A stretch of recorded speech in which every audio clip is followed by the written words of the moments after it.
Hello सांगमाने आज होची Sunday. Sunday means it's non veg day मो पाई। अन्य मानक पाई मु जानिनी बट मो पाई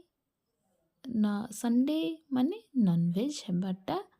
बाध्य। तो से आज आपण मानक पाई रेसिपी नहीं आसी चिकेन करीर सिंपली बेसी किछि मो एक्स्ट्रा एथरे जो कहना बटर चिकेन ए चिकेन से चिकेन किछि ने सिंपल चिकेन करी से आलू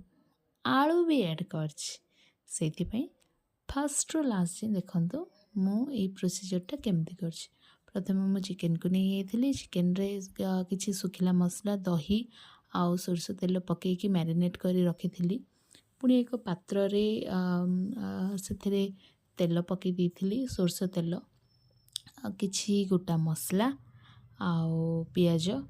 अदा रसुण आउ एटा होछि नॉनवेज पेस्ट आपण माने ए पेस्ट प्रायतः जानिथिबे माने जे ओडिसा रे रुहंती से माने ए विषय माने ए पेस्ट विषय भल भाबरे जानिथिबे कि कोठी मिले ये सब पकईकी मैं भल भाबरे टिके कसी देइथिली देखंतु कई जण कहिबे कि चिकेन पाई मसला आपण प्रिपेयर करना तो ना एते टाइम कहीं जे मु मसला प्रिपेयर करी से बोली मोर रेडीमेड सब अदा रसुण ठू नहीं सब मु रेडीमेड ही यूज करदेली तापर देखो मु काटी डाई शेप्रे काटी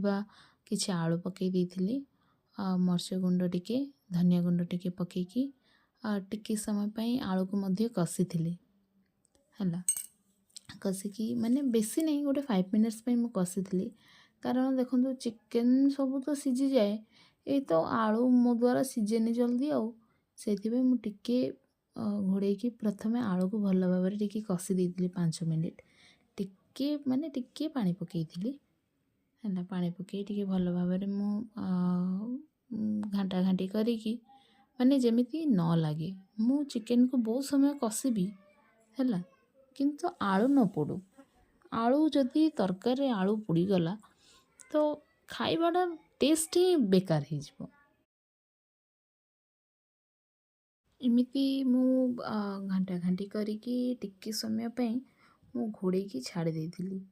टिक्की समय कसिले कौन ना चिकेन रो माने तार जो सब मसला मसली जाए ना तार फ्लेवर भल लगे तापर देखो मुझे नॉनवेज जो चिकेन हुए तो मुझे टमाटो जो बाटिकी पकईटा निश्चित कारण कि जानी कौन ना मुझे टमाटो जूस न पकईले मत भल लगे चिकेन टिके टैंगीनेस माने खट्टापण टिके लगे ताहा से टेस्ट रे मते भल लगे आपण भी निश्चय एपरी करिकी खातु देखिए मत तापर रिव्यू देबे भल लगे कि नहीं तापर किसी स्वाद अनुसार लुण टिके पकई देइथिली जेतिकी आपण खाई पारंती मु टिके नॉनवेज रे टिके अधिक लुण खाए तो राग आ लुणी टिके अधिक थिले ही से नॉनवेज मते भल लगे तापरे पुणी कसिकी घोड़े सारिला परे मु टिके देखो चिकेन मसला पकई को ब्रांड पचारेनि किंतु चिकेन मसला पकईली है चिकेन मसला पकईला परे पुणी थरे मु गोटे 5-10 मिनट पाई घोड़े की छाड़ी देइथिली देखो लगभग चिकेन आ आलू सीझा को भी पलि आसलानी है देखिपे मु केंदी बेला गेंजी गेंजी ना मु देखे कि सेटा सीझी ना नहीं एटा मोर फर्स्ट प्रायोरिटी तो तापरे एंड रे मुझे कसुरी मेथी पकई देइथिली मोर वीडियो गुड़ाक देखी मु प्रायतः कसुरी मेथी यूज करे कारण टिके कौन ना कसुरी मेथी पकईले तो टेस्ट इनहांस हुए तो मु आज लंच थिला मोर चिकेन और रोटी तो ये वीडियोटा आपन को केमिति लागिला मते निश्चय कमेंट करी कहि केमिति चिकेन जय जगन्नाथ।